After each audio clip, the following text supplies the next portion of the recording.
بغیر قربانی کی تعلق کیسے؟ دیو نا بھائی کچھ کرو تو تعلق قائم ہوگا، کچھ بھی نہیں کیا بھی نہیں، تعلق کیسا ہوگا؟ تو اللہ سے تعلق کو مضبوط امت اسلامیہ ہندوستان میں یہی کام کرے کہ اللہ سے اپنے تعلق کو مضبوط کرے، یہی کام میں مصروف رہے آپ لوگ، دوسرا کام ہی نہیں کرنا، بس اللہ سے ہمارے تعلقات کیسے مضبوط ہوں اس کی فکر میں لگے رہے، اور یہ ہو گیا تو بس اللہ سب کام کرے گا، ہماری مال جان آبرو عزت انہوں کچھ بھی کریں گے، سارا کا ساری دنیا ان کے ہاتھوں میں ہے، کچھ بھی کر سکتے ہو۔ انہوں جو ہے فرعون کے گھر میں موسیٰ کی تربیت کرے تو ہے، فرعون کے گھر میں موسیٰ کی تربیت انہوں کیے ہیں، اور بتایا آپ کو کہ دیکھو ہم ایسا کرتے ہیں۔ تو جب ہم اللہ سے وابستہ ہو جائیں گے تو ہم کو کسی چیز کی فکر کرنے کی ضرورت نہیں، سکون سے سوتا ہوں، بس اللہ کا ذکر کرا۔ ذکر سے زیادہ قیمتی کوئی چیز ہی نہیں ہے دنیا میں، ذکر الہی سے قیمتی چیز کچھ بھی نہیں ہے۔ کیوں؟ اس لیے کہ ذکر کرنے سے کیا فائدہ ہوتا ہے؟ اللہ سبحانہ وتعالیٰ قرآن میں فرما رہے ہیں اذکرونی اذکرکم، میرے کو یاد کرو میں تم کو یاد، اللہ ہم کو یاد کر رہا ہے، اس سے بڑی کیا چیز ہونا ہے؟ اللہ ہم کو یاد کر رہا ہے، اس سے بڑی کیا چیز ہے؟ کب ہم اس کا ذکر کریں گے وہ ہمارا ذکر کریں گے۔ تو اس لیے بزرگوں نے کہا ہے کہ ذکر الہی سے بڑھ کر کوئی چیز نہیں،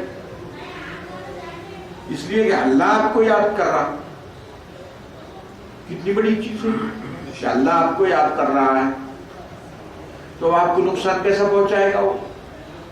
جب اللہ آپ کو یاد کر رہا ہے تو کوئی معمولی بات ہے یہ، تو وہ کب ہوتا؟ ذکر کرنے سے۔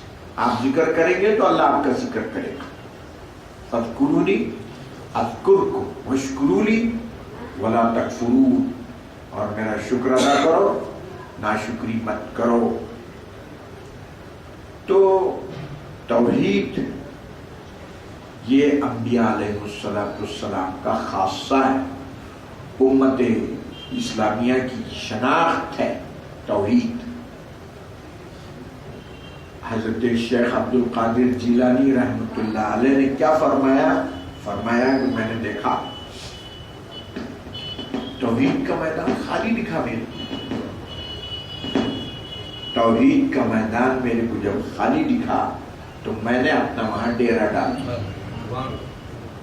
شیخ عبد القادر جیلانی رحمۃ اللہ علیہ فرماتے، تو اس کی حفاظت کرنا چاہیے، توحید کی بچنا چاہیے، اس کو بچانے کی فکر کرنا چاہیے، اس کی حفاظت کی فکر کرنا چاہیے، اس لیے کہ اس پر ڈاکے ڈالنے کے لیے ایک نفس ہے، ایک شیطان ہے اور دجالہ ہے۔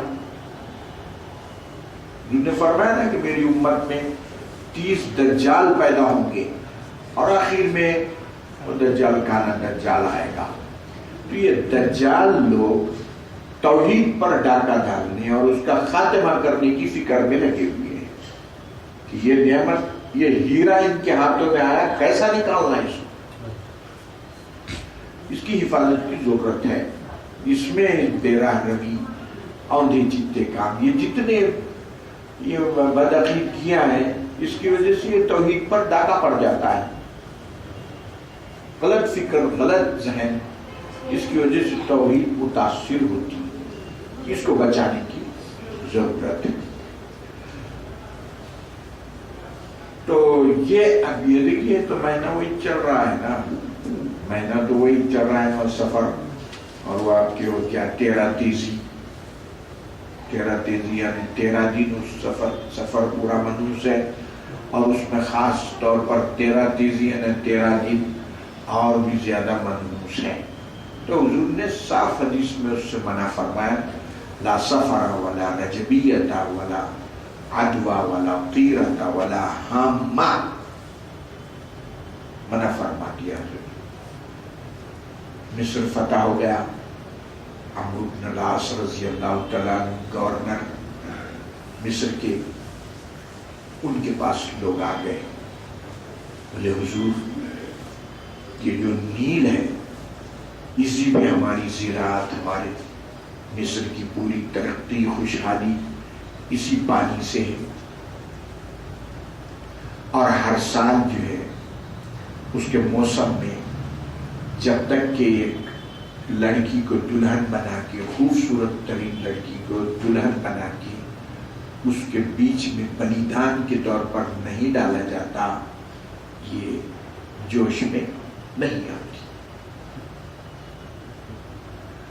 حضرت عمرو بن العاص بولے غلط، بیکار ہے سب باتیں، نہیں غلط۔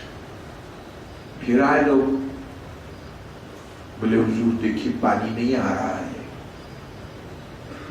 اور جو ہے وہ لڑکی کا تحفہ اور بلیدان جو ہے جب تک ہم قربانی نہیں دیں گے نیل بڑھے گا نہیں۔ ایک دو بار ان کے پیچھے لگے لوگ۔ حضرت عمر رضی اللہ تعالیٰ عنہ خلیفہ وقت تھے، لکھا ہوا کہ امیر المومنین یہاں اس قسم کا عمل چلا ہوا ہے، اور لوگ اس سے گرچہ کہ میں نے انکار کیا لیکن لوگ، حضرت عمر رضی اللہ تعالیٰ عنہ نے ان کو لیٹر لکھا جواب میں مکتوب کہ یہ جو میں چٹھی دے رہا ہوں یہ چٹھی کو نیل میں ڈال دوں گا۔ اس میں لکھ دیا جو چٹھی میں بسم اللہ الرحمن الرحیم، نام سے اللہ کے جو بڑا مہربان اور نہایت رحم والا ہے، من امیر المومنین الی نہر النیل، یہ خط امیر المومنین کی جانب سے دریائے نیل کی طرف ہے۔ ایھا النیل، اے نیل، ان کنتی تجری بنفسک، اگر تو خود بہتی ہے اپنے دل سے، فلا حاجت لنا بک، we don't require you، ہم کو تیری ضرورت نہیں۔ لیکن کیا ایمان اور عقیدہ بٹایا ہے؟ وَإِن كُنْتِ تَجْرِي بِأَمْرِ اللَّهِ، اور اگر حکم خدا سے تو چلتی تھی، فجری، جاری ہوگا، بِاسْمِ اللَّهِ وَإِذْنِ، اللہ کے حکم اور اس کی اجازت سے ڈال دو۔ چلی ہے چلتی ہے چلے، نہ چلتی ہے نہ چلے، ہم کو کوئی پرواہ نہیں اس کی۔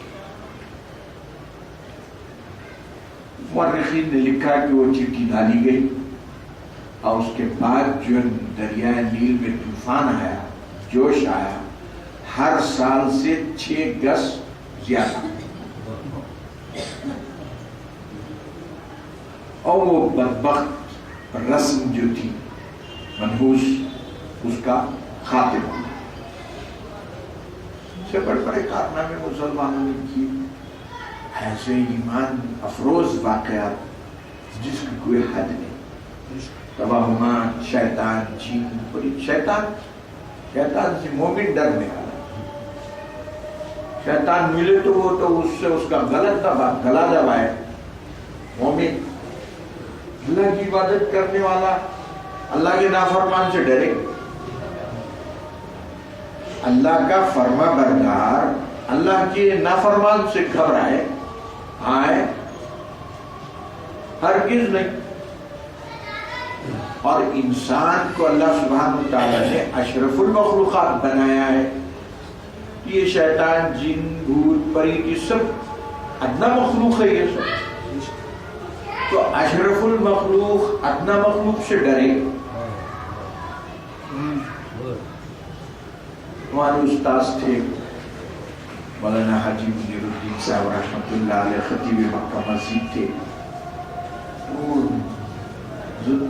میں سمجھتا ہوں کہ کنٹرول میں تھے سبا چھینا ہے. تو ہم سے انہوں نے کہا کہ دیکھیے اگر اتفاق سے، وہ بھی ایک مخلوق ہے، اجنہ بھی ایک مخلوق ہے، نظر نہیں آتی، جیسے ہوا ہے نظر نہیں آتی ہے. موکلین اجنہ یہ وہ بھرے رہتی ہے، اللہ کی مخلوقات، دنیا بھر کی مخلوقات، کوئی اندازہ نہیں کر سکتی آپ کتنی مخلوق ہے اللہ کی. تو حضرت نے فرمایا کہ اگر ظاہر ہو جائے، کہتے تو ہر وقت، لیکن اتفاقاً کبھی ظاہر ہو جاتا ہو تو اس سے ہرگز نہ ڈرنا اور اپنی نسبت توحید کی اللہ سے وابستہ کر کے اس کو چھڑک کے دیکھ بولے کیا کرتا یہ. تو مومن ڈرتا نہیں ان چیزوں سے. کیا ہوا بولے تو وہ جادو ہوا، اب جناب مایوس بیٹھا. ایمان کی جیسی قیمتی چیز اپنے پاس رکھ کے مایوسی کی زندگی، کیا بات ہے؟ یہ جو ذہن ہے نحوست منحوست، چار شنبے میں شادی کرے تو وہ 4 شادیاں ہوتے ہیں، ہو تو اچھا ہے. ہمارے پاس یہ جو 4 شنبے کوئی جلسہ یہاں ہو رہا ہے نا، اس کی وجہ یہی ہے کہ وہ اب تو خیر پھر بھی لوگ زیادہ لحاظ نہیں رکھ رہے، لیکن پہلے ایسا تھا کہ بولے 4 شنبے کی شادی نہیں ہونا اور نہ 4 شادیاں ہوتے. وہ لڑکی والے بولتے نہیں 4 شنبے کو نہیں، اور کوئی چیز 4 شنبے کو شروع نہیں کریں گے.